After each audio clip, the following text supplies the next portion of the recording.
Hey, what's going on, guys? My name is Andrew Morgan, and today I'm going to be covering the two mounts that we got in front of us. We have the Norotos AKA2 mount here on my right, as you can see, dovetail, as well as a Norotos Rhino 2 that has been converted over to dovetail. So some things I'm going to be covering today on these two. I'm going to be comparing price, weight, the storage positions, range of adjustment, as well as ease to take off your nods. So let's go ahead and get down into it. Price point. So new, both of these are pretty expensive. Those of you that aren't new to the night vision game, you know that pretty much anything regarding night vision costs a lot of money. The Rhino 2 here on our right cost about 460 bucks brand new, where this one's also about mid threes brand new. However, fortunately, there's a used market. I picked this one up used for about 250 bucks, where I bought this one actually to convert. I bought it originally as a bayonet mount for about 100 bucks, bought the adapter piece for about another 50, and then, after shipping and handling and all that other stuff, I think I got about $175 wrapped up in it. So basically only a difference of about $75 between the two. The next thing I want to talk about is weight. So that being said, let's throw them on the scale. The AKA2 is coming in at a whopping 6.9 ounces. The Rhino 2 comes in at 6.1 ounces. So is there a big difference between the two? Probably not. And what weight you do have out front, I would just counteract that with counterbalance. The next thing I want to talk about are storage positions. So this is actually kind of important because, well, quite frankly, we don't always have our nods down in front of our face. That being said, let's talk about the AKA2. This one actually has two storage positions. You have a mid-stow as well as the ability to go all the way up. So this is actually pretty nice. So in order for me to move this, I just press this little button and you can hear it actually locking into place, and it will not move once it goes where it wants. I really do like the mid storage position on this. I find myself using it quite a bit, getting out of vehicles or tight confined spaces. So this is actually pretty nice. I will throw some pictures in later so you guys can kind of see what I'm talking about.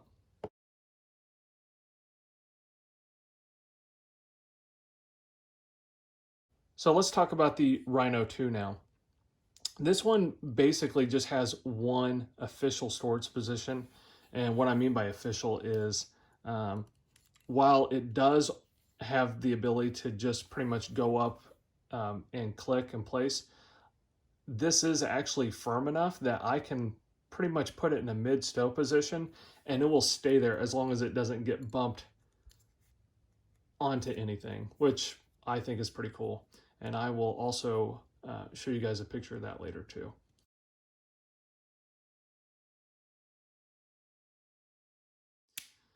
But as you can see, this pretty much locks up out of the way, and yeah, so pretty much old school on that.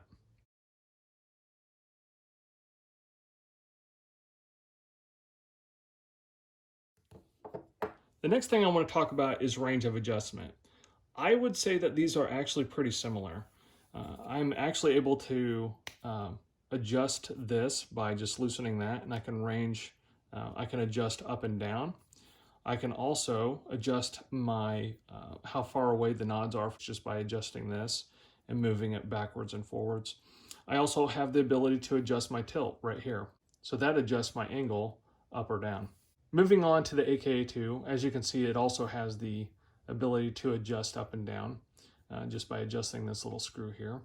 You also have the ability to move the nods further away or closer to your face just by loosening this and then manually moving that.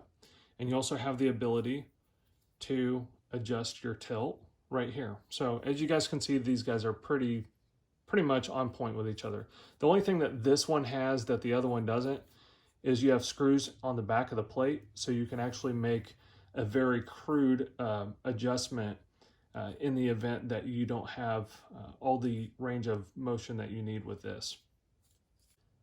So the next thing I want to talk about is actually how difficult or easy it is to get your PVS 14s off of this mount. So I am using a Wilcox dovetail mount that's already locked into position here. And as you can see, because this was a conversion and didn't come with a dovetail, I don't have a little place for me to access the release right here. I have seen some people Dremel out a little area for them to get their fingers in there to access this button, which is actually down in here. In order for me to get this off, I have to, one, stick my fingernail in there. There we go. I was able to reach it.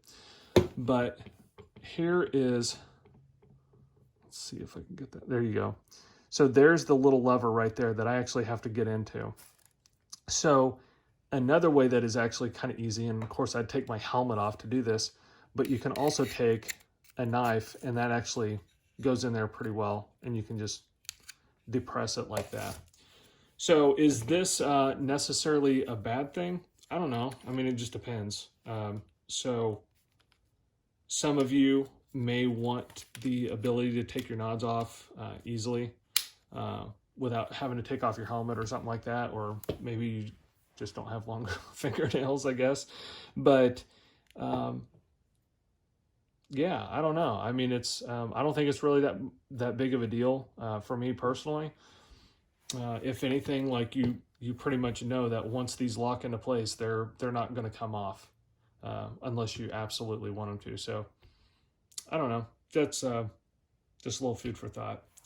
So now let's check out the AKA2 mount. So this one, as you can see, has a little cutout already. All right, so you can reach in and touch it. And also, if it was further out, you'd be able to access it right here too. But this is pretty easy for me. I can just stick my index finger in here, press the button down, and it comes right apart.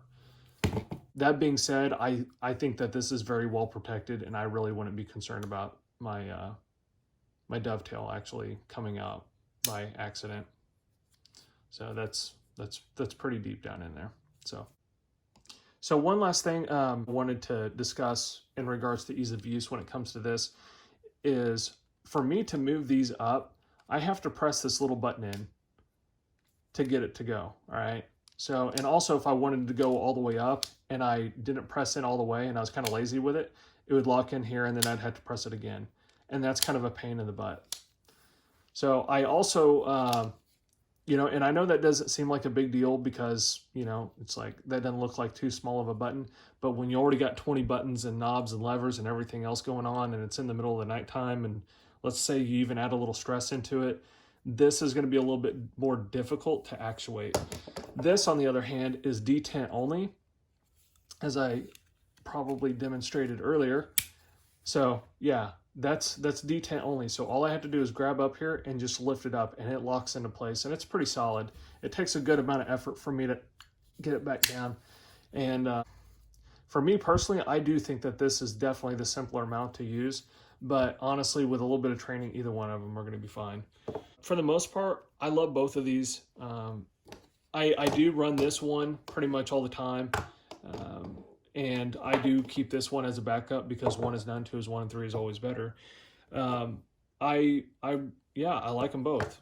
And I really don't have anything bad to say about them. I think what it really comes down to is training and money. I think both of these would serve you well. I think you just need to get used to it and practice with it. But yeah, so it just kind of comes down to what your wallet prefers. All right, guys. Well, that's pretty much all I got for you. If you guys have any questions, just comment down below, and I will do my best to get back with you. Thanks.